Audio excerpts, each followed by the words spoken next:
एमडीएच मसाले के मालिक महाशय धर्मपाल गुलाटी का बुधवार को सुबह 5:30 बजे निधन हो गया। उनका निधन 98 साल की उम्र में हार्ट अटैक से हुआ है। दिल्ली में पिछले 3 हफ्ते से उनका इलाज चल रहा था। गुरुवार की दोपहर में उनका अंतिम संस्कार किया जाएगा।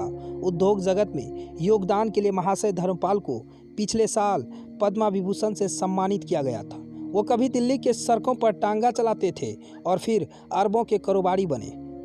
तो आज हम अपने दर्शकों को बताएंगे फर्श से वो अर्श तक कैसे पहुंच चुके हैं। धर्मपाल का परिवार पाकिस्तान के सियालकोट में रहता था।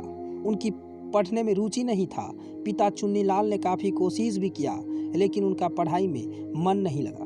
1933 में उन्होंने 5वीं का इम्तिहान भी नहीं दिया और किताबों से हमेशा के लिए तौबा कर लिया था। पिता ने एक जगह काम पर लगा दिया, लेकिन यह भी मन नहीं लगा। एक के बाद एक कई काम छोड़ दिए। पिता चिंता में पड़ गए तो उन्हें सियालकोट में मसाले की दुकान खुलवा दी। यह उनकी पुश्तैनी कारोबार था। दुकान चल पड़ी। इसे पंजाबी में महाशया द हट्टी महाशय की दुकान कहा जाता था, इसलिए उनकी कंपनी का नाम इसी का शॉर्ट नाम एमडीएच पड़ गया। सब ठीक ठाक चल रहा था। उस समय देश का विभाजन हो गया था। सियालकोट पाकिस्तान में चला गया।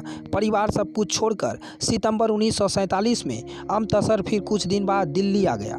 तब तक उनकी उम्र 20 साल थी। विभाजन के दर्द को उन्होंने बखूबी देखा था और महसूस किया था। उन्हें पता था कि परिवार पाकिस्तान में सब कुछ छोड़ आए हैं और हिंदुस्तान में सब नए सिर से शुरू करना है। जेब में सिर्फ 1500 रुपये थे। परिवार पालना था, इसलिए उन्होंने 650 रुपये में एक टांगा खरीदा और इस पर दिल्ली की सड़कों पर सवारियां ढूंढने लगे।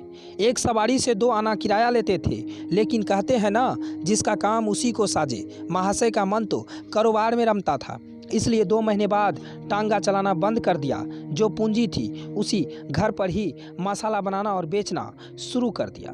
धर्मपाल ने दिल्ली के कार्ती नगर में कम पूंजी के साथ पहली फैक्ट्री लगाई और आज एमडीएच देश दुनिया में अपना स्वाद और खुशबू बिखेर रहा है। इसके मसाले London, शारजहां, America, south Africa, New Zealand, Hong Kong, Singapore समेत कई देशों में मिलते हैं। एमडीएच के पास 1000 से ज़्यादा डिस्ट्रीब्यूटर और 4 लाख से ज़्यादा रिटेलर डीलर्स हैं। करीब 2000 करोड़ रुपए का कारोबार है। इस कंपनी के पास आधुनिक मशीनें हैं, जिनसे एक दिन में 30 टन मसाले की पिसाई और पैकिंग की जाती है। महाशय की ज़िंदगी तकलीफ में गुजरी थी, इसलिए दूसरों का दर्द बांटने के लिए हमेशा आगे रहते थे। उन्होंने पिता के नाम पर महाशय चुन्नीलाल चैरिटेबल ट्रस्ट की स्थापना की। इसके तहत कई स्कूल, अस्पताल और आश्रम बनाए, जो गरीबों और ज़रूरतमंदों को मदद किया। आज वो अपनी ज़िंदगी को हार गए और आज उनके दिल्ली के एक निजी अस्पताल में देहांत हो गया। एमडीएच पूरे देश में नाम कमा रहा है। सुबह करीब 5:38 पर उन्होंने अंतिम सांसें ली। पिछले दिनों उनकी कोरोना रिपोर्ट पॉजिटिव आई थी, लेकिन वो कोरोना से ठीक सुबह हार्ट अटैक आया। उसके बाद उसका निधन हो गया। पिछले साल ही उन्हें पद्मा भूषण से सम्मानित किया गया था। 98 की उम्र में इस दुनिया को अलविदा कर चला गया। ABC news bureau report. तमाम अपडेट के लिए आप बने रहिए एबीसी न्यूज पर। अगर आप एबीसी न्यूज के यूट्यूब चैनल को सब्सक्राइब नहीं किया है तो जल्द कर ले। हम तमाम वो बड़ी बड़ी खबरें से अपडेट करवाते हैं अपने दर्शकों को। धन्यवाद।